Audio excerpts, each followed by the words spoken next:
আমাদের দেশে বিভিন্ন রকম প্রতিভা রয়েছে।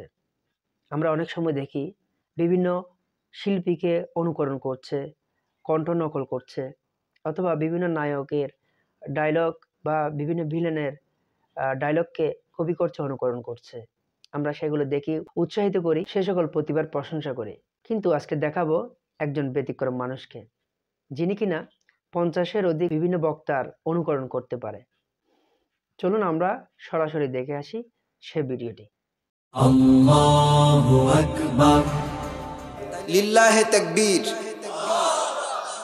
আমি যদি আর কখনো টাঙ্গাইলে আশেপাশে এসে দেখি, আমি দেখি যেই সমস্ত যুবক ভাইরা আজকের মাহফিলে আসছে, এই মুখ আমার মতন কি জানি কয় মাকুন্দে শার্ট, এই শার্টগুলাকে আমি দেখতে চাই রসুলের সুন্নত দিয়া ভরাইছেন। পারবেন ইনশাল্লাহ যুবক ভাইরা?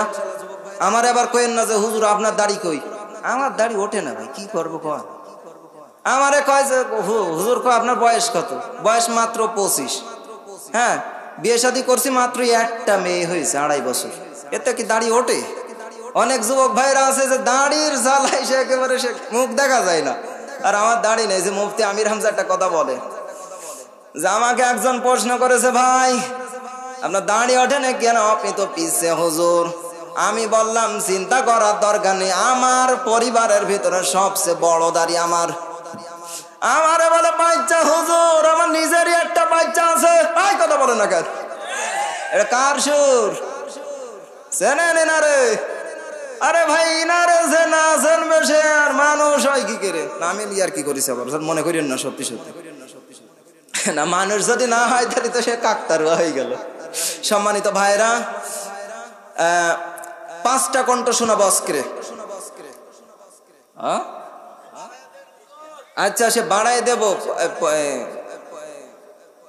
এই তো দিয়ে যান, আসে।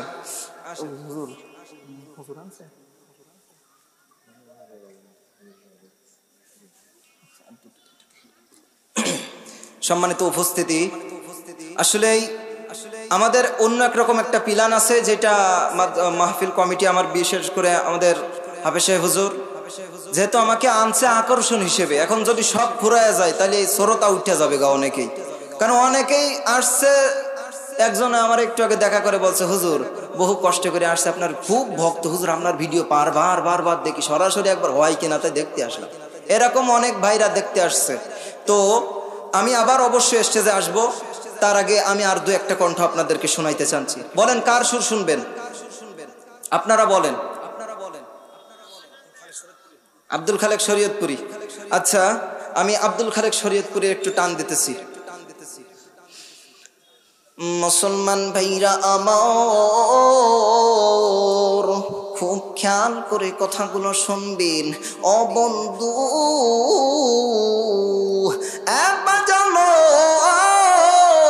খুব খেয়াল করে কথাগুলো শুনবেন। ও আমার যুবক ভাইরা, যারা মাহফিলের ভিতরে এসে বসেছেন, আমি আপনার কাছে হাতে ধরে পায়ে ধরে বলতে চাই, এ বন্ধুরে,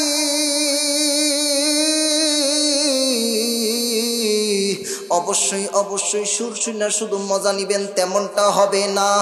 আমি আপনাদের কাছে দাবি করব, আল্লাহ যেন আমাদের এই মাহফিলটারে কবুল করে নাই। বলেন আল্লাহুম্মা আমিন।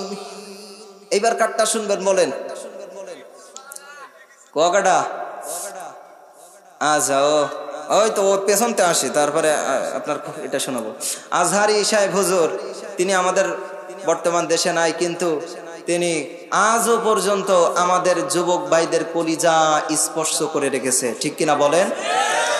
আজহারি সাহেবকে যারা ভালোবাসেন, আমি আজহারি সাহেবের হুজুরের সুর দেওয়ার পরে লিল্লাহি তাকবীর আপনারা একজন দিয়া আমি দেখবো আজহারি সাহেবরে, এই কোরআনের পাখিটাকে কে কত ভালোবাসেন।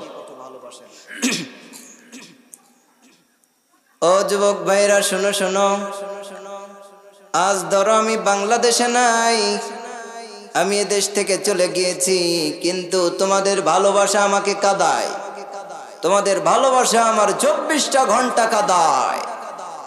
ও যুবক ভাইরা, আমি তোমাদেরকে বলতে চাই, তোমরা আমাকে যেমন ভালোবাসো, আমি তোমাদেরকেও কোরআনের জন্য তেমনটা ভালোবাসি। ও অবশ্যই আমি আজহারি সাহেবের সুরে এই কথাগুলো বলার কারণ হইল এইটা, আজহারি সাহেবের এই কণ্ঠটা আজও অনেক যুবকের অন্তরের খোরাক, এটা আজও অনেক যুবকের অন্তরের খোরাক হয়ে দাঁড়িয়েছে। আজ অনেক যুবকেরা তার কণ্ঠটা শোনার সঙ্গে সঙ্গে থমকে দাঁড়িয়ে যায়। ও যুবক ভাইয়েরা, এই জন্য আলেমদেরকে ভালোবাসতে হবে।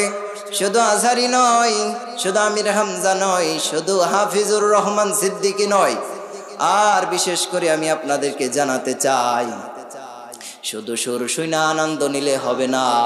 এই আলেমরা যেই পথে চলে এই পথে চলার দরকার আছে না নাই? এ যুবক ভাইয়েরা যারা এখনো বাজারের ভিতরে ঘোরাফেরা করতেছো, তাদের বাজারটাই আপন হয়ে গেল, এই কোরআনের এই সুন্দর ময়দানটা কি তাদের আপন না? অবশ্যই অবশ্যই আপনাকে কোরআনের পক্ষে আসতে হবে। আর যারা কোরআনের পক্ষে আসবে, এই যুবকেরা যেদিন কোরআনের পক্ষে আসবে, এই বাংলাদেশে কোরআনের রাজ কায়েম থেকে কেউ ফিরাতে পারবে না। এই জন্য যুবক ভাইয়েরা, তোমাদেরকে ঠিক হইতে হবে। তোমরা ঠিক হলে সারা বাংলাদেশে ইসলামের পতাকা পটকট পড়ে উঠবে। চিল্লায় বলেন ঠিক কিনা?